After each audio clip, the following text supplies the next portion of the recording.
How's it going, ladies and gentlemen? Hello and welcome to or welcome back to Mystery Inc. My name is Richie, and today we are kicking off Book Trek with Star Trek Voyager number 2, The Escape.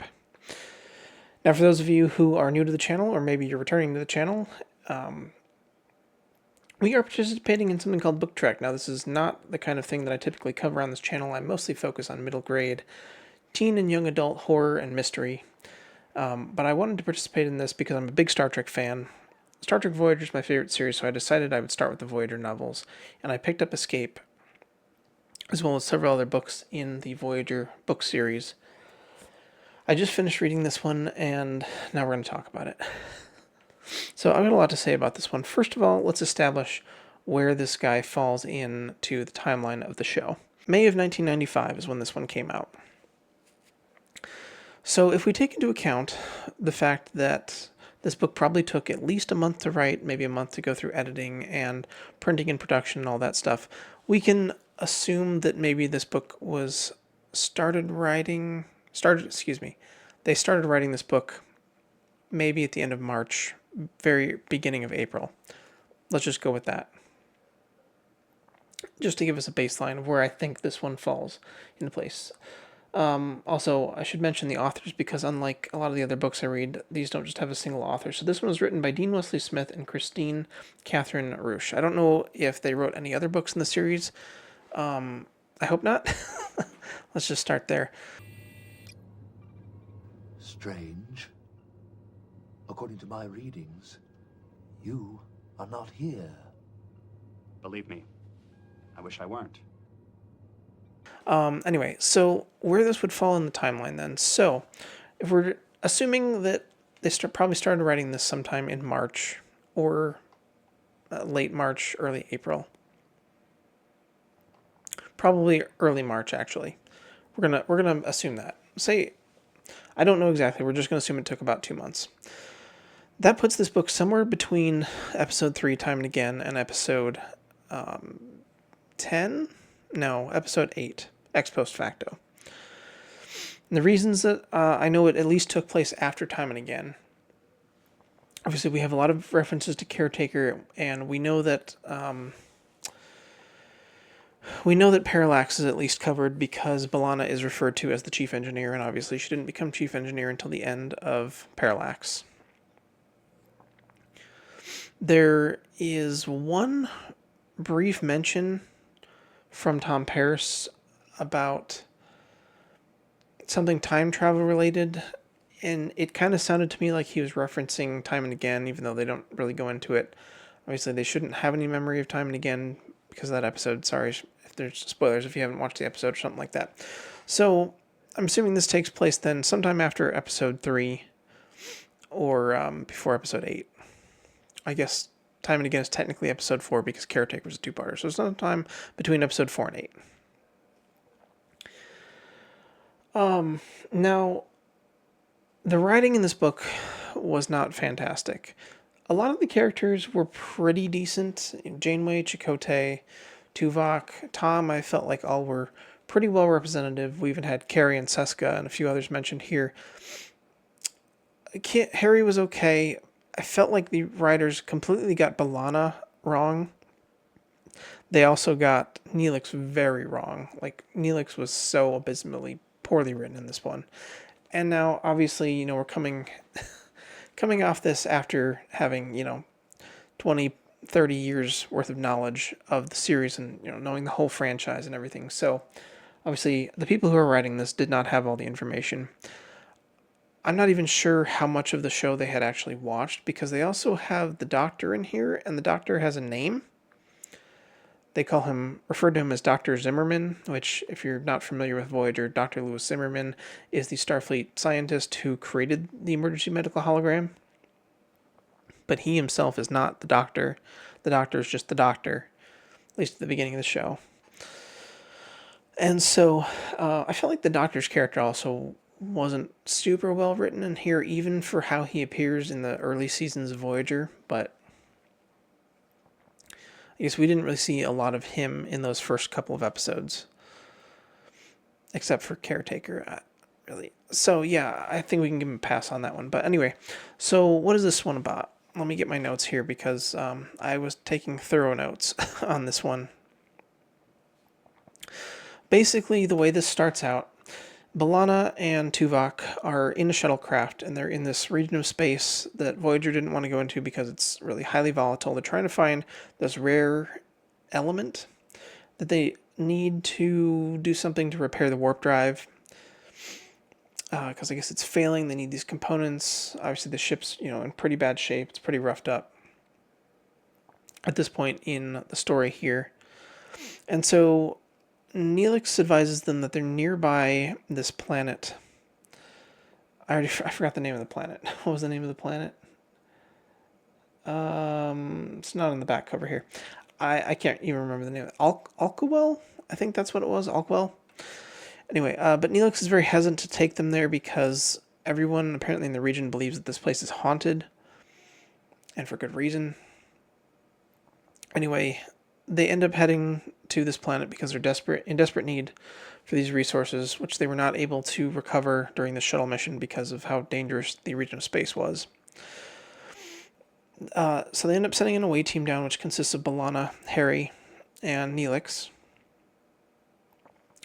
And on this planet, there's just like hundreds and hundreds of thousands of ships, which, as far as they can tell, are not spaceships. They're not designed to travel through space, but they do have a lot of the same technology and components as a shuttlecraft. We end up finding what these are for as the series as the book goes on, I should say.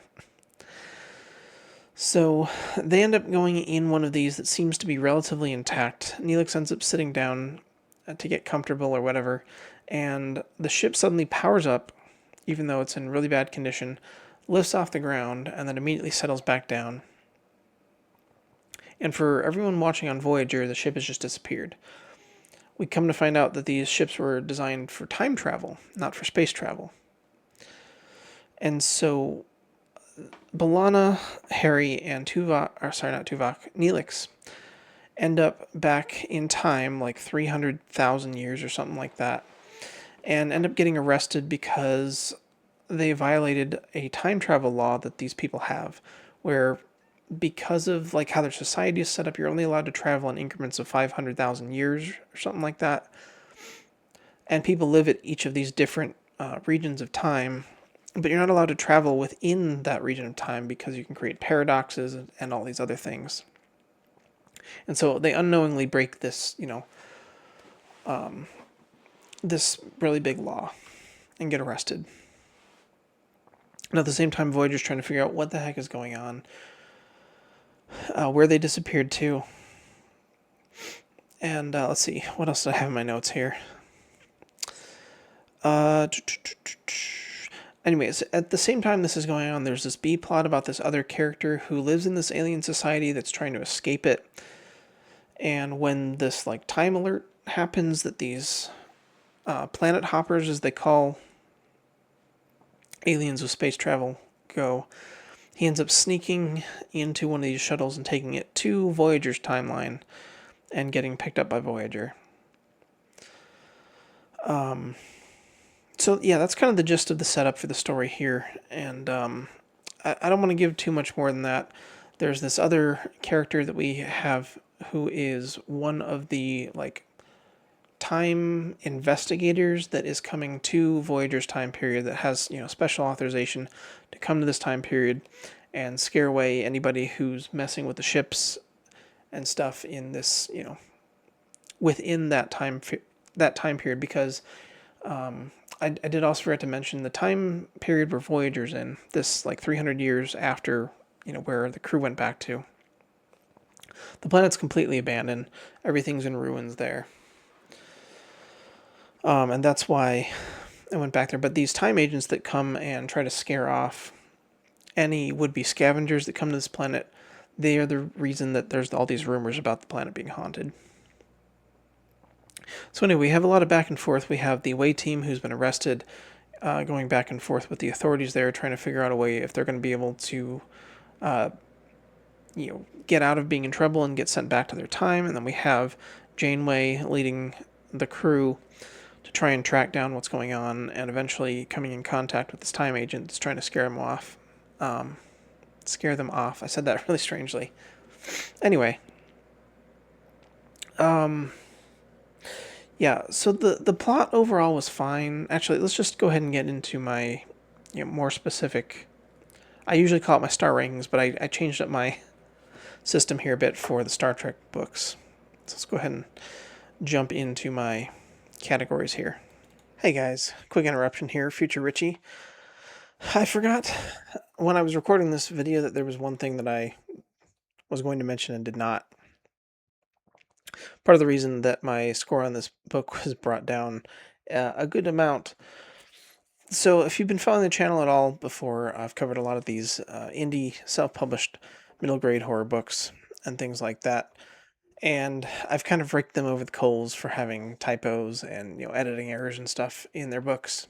Obviously, because they're self-published, they don't have professional editors and things like that. Well, this is a professionally published book, presumably with with editors and things like that. There were 3 typos in this book, and I forgot to write down exactly where they were. That's not entirely true. I wrote it down, but I already deleted my notes because I'd already recorded the review. But I had to interject that real quick. That was a major component for my enjoyment of this book being brought down, and kind of made me take a step back and kind of reassess how much I've been raking, these self-published authors over the coals for the editing errors in their books, when even a professionally published book like this can have 3 distinct typos throughout the story. Just had to throw that in there real quick. Back to the review. So first off, we have the plot. Yeah, the overall plot's fine. It started out a little bit weak in my opinion, and the resolution also felt a little bit quick and almost a little bit Deus Ex Machina. Like we kind of rushed to a conclusion after this really long, drawn-out build-up. But overall, it was fine. Like it felt, the plot felt like it could be an episode of Star Trek, whether Voyager or any of the other series from that time period. My second category here is writing / Trekness. So basically, how well is it written? How faithful are the terminology and the way that the characters speak? The portrayal of the characters and everything, how faithful is it to Star Trek in general, and specifically to the Voyager show? This was so bad. Like I said, they call the Doctor Dr. Zimmerman when he's just the Doctor. B'Elanna's character is like very poorly representative. She behaves in a way that is not in line with her character from the show at all. Obviously, she has her her Klingon-ness, but the away team also, when they're interacting with this alien society, they behave in a way that's very un-Starfleet. So I feel like the writers didn't have a good grip on Star Trek as a whole. Like I said, maybe they saw the first couple episodes of Voyager and got an idea for the show based on that. But maybe they hadn't watched DS9 and TNG and stuff like that. So, yeah, we also had just a lot of really annoying stuff. Like, I don't know how many times they brought up this, like, billowing, blowing sand on the planet's surface. Like, it must have been 50, 60 times over 200 pages. Like, every other paragraph, like, during several chapters was just talking about the sand, and then, oh, it's the sand and the wind, and the sand and the wind and the cold, and it's cold wind, sand. Cold sand and the wind. Like, okay, we get it. Like, I could probably cut 50 pages out of this book and had the same story and talked a little bit less about sand. So yeah, I had some issues with that. Now, obviously, I gave it a bad rating here, and I think that that's a fair rating. We got to give the writers maybe a little bit of grace. Like I said, this came out very early in the show, and maybe if they weren't familiar with all of Trek, maybe if they had just seen the first couple of episodes, we can give them a little bit of leeway. Moving on to the atmosphere of the story, I felt it was good. Things were described very well. It wasn't perfect. Like, so we got so many descriptions of sand and what everything looked like, and got a lot of description on this planet and these ships, and a little bit about the society. A fair amount about the society, we'll say that, of these people that are living there. Pacing and intrigue for the story, it was very slow. It was very slow and drawn out until maybe like the last 50 pages. Again, a lot of this filler stuff in the middle could have been cut out, and we would have had just as good a book, probably a better story overall. I did have some intrigue, like I wanted to know a little bit more about the society, and that did reasonably get paid off on. Maybe there could have been a little bit more talk about that instead of talking about the sand. But even when we did try to get into those moments, some of the I completely forgot about this. Another reason that like the writing and correctness got knocked down so far for me, there were a lot of things that just didn't sound quite right. Like when they would call each other on the comm badges, they would just say, "Hey, Captain," or something like that. Not well, it was just Captain or whatever. But instead of saying, so and so to Captain Janeway, something like that. Like it just didn't feel great. I don't know. And then some of the ways that Janeway specifically spoke about characters, and like when they're questioning these people from this planet, trying to find out what happened to the away team, some of the way like she completely doesn't care about a lot of things that just it's unrealistic to the character. Anyway, I'm getting off on a tangent. I don't know if you could tell, but I didn't love this book. Like it was okay. Definitely got better. Like the first half of this book, I just couldn't stand it, and it started to get a lot better as I read and tried to give it a little bit of grace for like the time period it was written in, with the amount of show that existed at the time.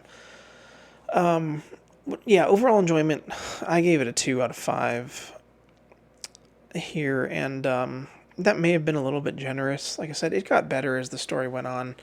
Once I stopped griping so much about how Neelix was written, about how Janeway talked about certain things, and so I went ahead and gave it a 2 out of 5, which gave me an overall score of 2.6 out of 5, which was good enough for, well, normally it would be 2.5 stars, but I condensed it for this series, and instead we're giving it a pip ranking, and so it got 1.5 pips, which is Lieutenant Junior grade, for the overall score.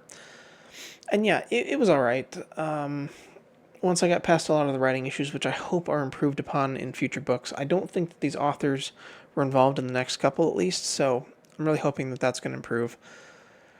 But yeah, let me know your thoughts. Have you read this? Have you watched Voyager? What's your favorite Star Trek series? I'm curious. I want to know. Yeah, that's going to do it for this one. I don't know what the next Voyager or Star Trek book in general we're going to read is, but I'm thinking it's probably going to be the Enterprise book I picked up, Kobayashi Maru, which is supposed to be kind of like an origin story of the Kobayashi Maru test, like the Star Trek real life incident that inspired the no-win scenario test. Either that, or it's going to be the next book in the Voyager series, which is called Ragnarok. Got that up on the shelf there. But that probably will not be until July. The rest of the month is going to be just general sci-fi, alien-themed, but in my typical stuff like Goosebumps and Fear Street and other middle grade teen horror and mystery and things like that. Nancy Drew, we got one of those as well coming up. But like I said, let me know your thoughts on this one. Have you read it? Are there any other Star Trek books that I should pick up and add to my TBR at some point in the future? So I'm only planning to do maybe one a month at the moment for Book Trek, but that's going to do it for today, guys. I'm starting to ramble here, so thank you so much for watching. I hope you enjoyed. God bless you. We will see you in the next video. Have a great day.